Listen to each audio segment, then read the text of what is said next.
अमेरिकी सदर जो कि एक क्वेश्चनेबल पर्सनैलिटी बन चुके हैं। ईरान रिटेलिएट करता है तो वो डायरेक्ट इसराइल को अटैक करेगा और उसके साथ साथ अमेरिकी जो बेसिस हैं उसको निशाना बनाएगा। जैसे आप कहते हैं मैंने 10 जंगें रुकवाई तो 11वीं का सेहरा भी अपने सर लें। अस्सलाम वालेकुम दोस्तों, मैं हूं मोहम्मद शुएब यार खान। आप देख रहे हैं सेकंड ओपिनियन। आपसे दरख्वास्त करूंगा कि चैनल को सब्सक्राइब करें, शेयर करें, बेल आइकन ज़रूर प्रेस करें और अपनी कीमती राय से हमें ज़रूर आगाह करें। तो इस्लामाबाद टॉक्स का जो एक मरतबा फिर मेला सजने को है और अमरीकी वफ़द के हवाले से कहा जा रहा है कि अमरीकी वफ़द और ईरानी वफ़द जब बैठेंगे तो उसमें एक कोई ना कोई नतीजा ज़रूर निकलेगा। एक जानिब ईरानी मौक़िफ़ में बहुत सारी चेंजिंग्स आएंगी। मिसाल के तौर पे ईरानी वज़ारत ख़ारजा की जानिब से एक प्रेस कॉन्फ्रेंस की गई जिसमें इस बात का अयादा किया गया कि वो इस्लामाबाद नहीं आएंगे क्योंकि अमेरिका ने जितनी भी जो जंग बंदी है उसके ख़िलाफ़ वर्जी की है। दूसरी जानिब अमरीकी जो ईरानी सदर हैं उन्होंने भी इस बात को बार बार कहा कि अमेरिका जो है जो कहता है वो करता नहीं है, तो हमें अमेरिका पे भरोसा नहीं है। इसी तरह से दूसरी जानिब अमरीकी सदर की बात की जाए डोनाल्ड ट्रंप तो बड़े ज़्यादा होपफुल दिखाई देते हैं कि ये मुज़ाकरात कामयाब होंगे और साथ ही उन्होंने जो अपनी टीम भेजी एक मतलब फिर उसको कहा है कि मैंने बहुत शानदार टीम भेजी है। पहले अमरीकी सदर का ये कहना था, एक दो दिन कबल उन्होंने कहा कि जेडी वेंस जो है वो सदारत नहीं करेंगे, स्टीव विटकॉफ और जेरेड कुशनर आएंगे। लेकिन आज के बाद फिर ये बात हुई कि जेडी वेंस एक मतलब फिर पाकिस्तान आ रहे हैं और वो मुज़ाकरात को लीड करेंगे। दूसरी जानिब ईरानी जो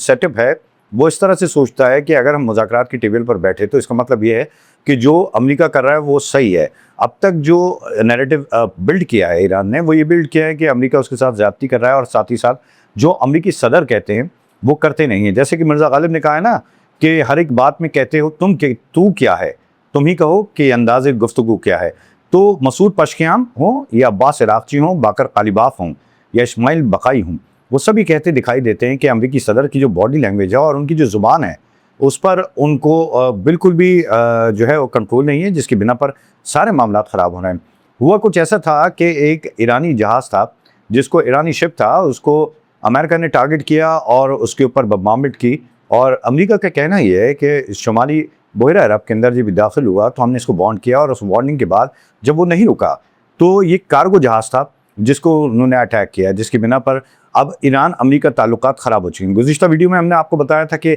आबनाए हुर्मुज़ खुल गया है, लेकिन फिर आबनाए हुर्मुज़ को बंद कर दिया गया। उसकी वजह यही थी कि अमेरिकी जंगी जहाज़ वहाँ पर मौजूद थे, जिसकी बिना पर ईरान बार बार इस बात को की तंबीह कर रहा था कि अगर इसी तरह के हालात रहे तो हम इसको आबनाए हुर्मुज़ को बंद कर देंगे और बिलाखिर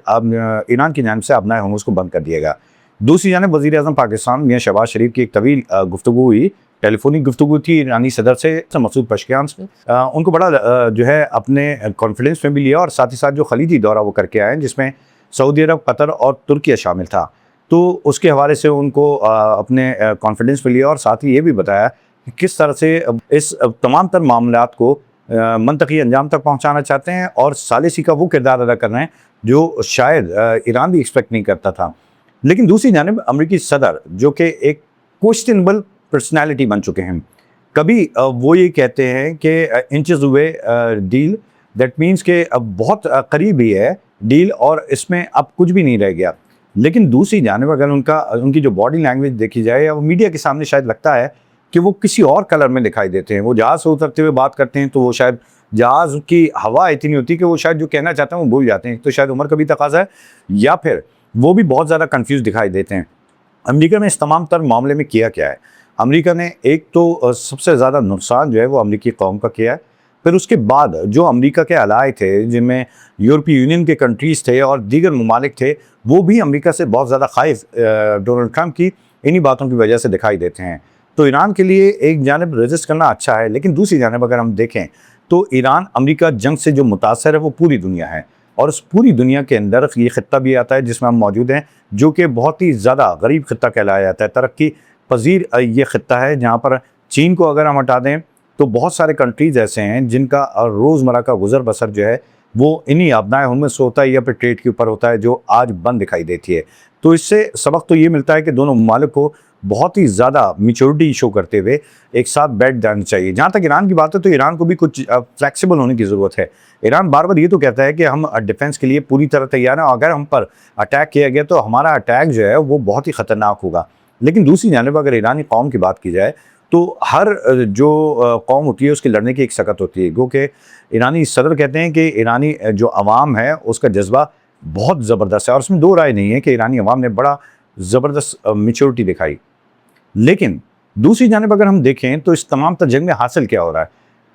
अगर हम जंग की स्ट्रैटेजी की बात करें तो अगर आप 2 कदम पीछे आ जाते हैं तो इसमें कोई मुज़ायका नहीं है। आप अपनी दोबारा से तमाम तर डिफेंस को और अपनी अटैक को जो है एक मतलब फिर नज़र डालें और तमाम तर सूरत-ए-हाल देखें और कहीं पर मुज़ाकरात कर कर इसको सेटल डाउन करें, क्योंकि बुध को ये जंग बंदी जो है वो ख़त्म होने जा रही है। 2 हफ्ते का टाइम था, वो बुध को ख़त्म हो जाएगा, और जैसे ही ये टाइम ख़त्म होगा उसके बाद अमेरिका ने ये तक कह दिया है, डोनाल्ड ट्रंप ने तो एक जगह ये भी कहा कि हम आपके तमाम तर जहाज़, नेवी और तमाम तर पुल और इमारती इंफ्रास्ट्रक्चर सब तबाह कर देंगे, जो शायद वो कर भी सकते हैं। लेकिन एक शायद मैंने इसलिए लगाया कि अगर ईरान रिटेलिएट करता है तो वो डायरेक्ट इजराइल को अटैक करेगा और उसके साथ साथ अमरीकी जो बेसिस हैं उसको निशाना बनाएगा। तो अमरीका को ये भी समझना चाहिए कि अगर इस तरह से वो अटैक की बातें करता रहा तो उसका अंजाम क्या होगा। तो ये जो हफ्ता है वो बहुत ही ज़्यादा बहुत ही पुरजोश होने वाला है, और बहुत ही ज़्यादा इस खित्ते के लिए सबक आमोज़ होने के साथ साथ फैसला साज भी हो सकता है। दुआ यही है कि आज जब हम सिचुएशन में हैं तो तमाम तर मुज़ाकरात इस्लामाबाद में हों, इस्लामाबाद में मुज़ाकरात कामयाब हों, और डोनाल्ड ट्रंप जो कि अमरीकी सदर हैं वो और ईरानी सदर मसूद पशकियान अपने अपने वफ़द के साथ पाकिस्तान आएँ और सुलह सफ़ाई करें। जंग की बातें बाद में भी होती रहेंगी, लेकिन मसला ये है कि अगर आपने 49 साल बाद या 47 साल बाद एक टेबल पर बैठे हैं तो पूरी दुनिया की नज़रें आप पर हैं, और आप इस बात को पाए तकमील तक पहुँचाएँ कि ये जो जंग है वो बिल आखिर इख्तिताम को पहुँचे, क्योंकि इस जंग से हासिल कुछ नहीं होना। तो दोस्तों हम बात कर रहे थे कि खलीजी ममालिक के अंदर अगर मामलात ख़राब होते हैं या इस रीजन में ख़राब होते हैं तो उसके असरात क्या होंगे। सबसे पहली बात तो ये याद रखिए कि खलीजी ममालिक, अगर हम दुबई की बात करें, दुबई के अंदर फ़ॉरेन इन्वेस्टमेंट इतनी थी जिसकी, और ज़ाहिर सी बात है वहाँ के मुकामी लोग तो इतनी इन्वेस्टमेंट नहीं करते, पूरी दुनिया से वहाँ पर इन्वेस्टमेंट आया करती थी, और दुबई में जो प्रॉपर्टी का काम है वो उरूज पर रहा। वहाँ पर मौजूद जितने भी जो पाकिस्तान और दीगर इंडिया, बांग्लादेश के ममालिक के जो लोग हैं वहाँ पर जाकर रोज़गार कमाते थे, तो जब उनके रोज़गार ख़त्म हुए तो इन ममालिक के अंदर रेमिटेंस आना कम हुआ, जिसके बिना पर मईशत को एक धचका लगा, और आगे भी कितना लगता है ये नहीं पता, क्योंकि दुबई के बारे में एक तासुर यही था कि दुबई एक सेफ़ कंट्री है, और वहाँ पर कोई भी जाता था, कोई भी फॉरेनर जाता था तो वो बड़ा अपने आप को सेफ़ रखता था। इवन ये कि गुज़िश्ता दिनों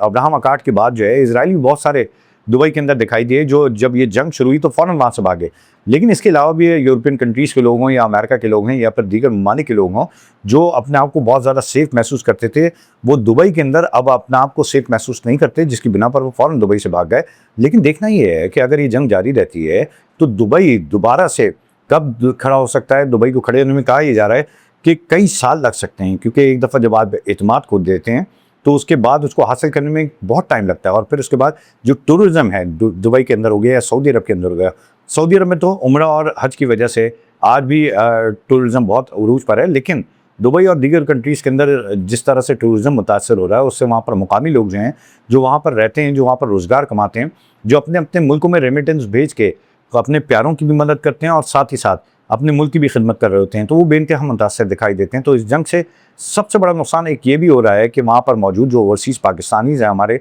भाई हैं, बहनें हैं, और इसके अलावा इंडिया हो गया, इसके अलावा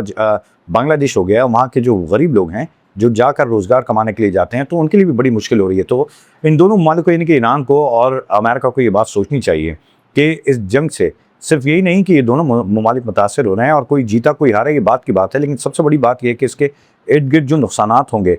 तो वो कौन दोबारा से भर पाएगा, और इसको दोबारा से स्टेबल होने में कितना टाइम लग सकता है ये कुछ नहीं कहा जा सकता। तो दोस्तों देखा जाए तो जंगे किसी भी मसले का हल नहीं हुआ करते हैं। हमने वर्ल्ड वॉर 1 को पढ़ा, 2 को पढ़ा, और इसके बाद ये जो जंग हो रही है जिससे पूरा खित्ता मुतासर है। लेकिन वहाँ पर एक और चीज़ भी है, जितनी जंग बढ़ती जाएगी तो जितने भी लीडरान हैं उनकी मकबूलियत में कमी आती रहेगी। इसी तरह से अमेरिकी सदर डोनाल्ड ट्रंप के बारे में कहा जाता है कि एक सर्वे किया गया जिसके मुताबिक 63% जो अमेरिकन हैं वो इस बात के मुखालिफ हैं जो ये जंग हो रही है, यानी कि ईरान पर हमले के 63% जो वहाँ के अवाम हैं वो इस बात पर कहते हैं कि ये जंग नहीं होनी चाहिए थी, जिनमें 30 साल के कम उम्र 74% अमरीकी ईरान पर अमरीका के मजीद हमलों के भी मुखालिफ हैं, जबकि सर्वे में 66% अफराद ने ईरान जंग और मईशत ख़ास तौर से महंगाई से निमटने के मामले पर डोनाल्ड ट्रंप पर सख्त तनकीद की है। ये जो सर्वे है इसके मुताबिक अगर हम देखें तो सिर्फ 32% अमरीकी शहरी ऐसे हैं जिन्होंने महंगाई से निपटने की पॉलिसी को दुरुस्त करार दिया है, जबकि 68% ये तमाम तर पॉलिसी है जिससे नाखुश दिखाई देते हैं, जिससे साबित ही होता है कि अमेरिका के अंदर भी हालात बहुत ज़्यादा अच्छे नहीं हैं। साथ ही साथ जो सर्वे के नतीजे हैं उसके मुताबिक रिपब्लिकन वोटर्स में ट्रंप की हिमायत अब भी बाकी 80% से ज़ायद है, लेकिन 6% जो है वो कमी हो चुकी है। और जो मजमूई तौर पर ट्रंप की हिमायत करने वाले हैं वो 6% कम होकर अब 52% पर आ चुके हैं, जबकि पहले उससे पहले 58% पर थे। तो डोनाल्ड ट्रंप की अगर मकबूलियत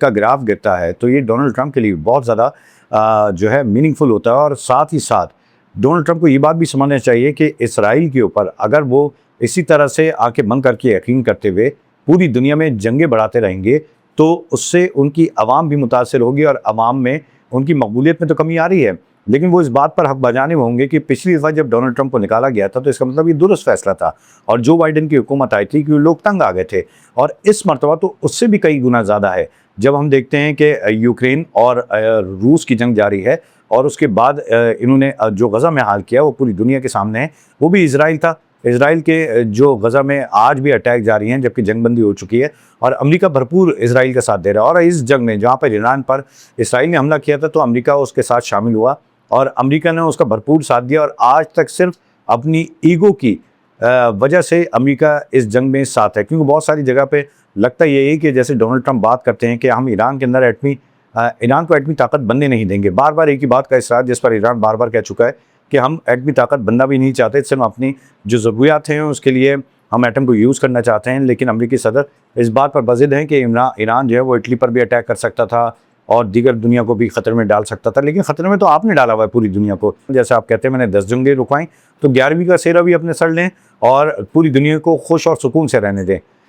तो दोस्तों मुझे उम्मीद है कि आपको मेरी गाविश पसंद आई होगी। अपना बहुत ख्याल रखिएगा। आपसे एक मरतबा फिर गुजारिश करूँगा कि बेल आइकन ज़रूर प्रेस करें, सब्सक्राइब करें मेरे चैनल को, और साथ ही साथ अपनी कीमती आरा से हमें आगाह करते रहें। अपना बहुत ख्याल रखिए। पाकिस्तान जिंदाबाद।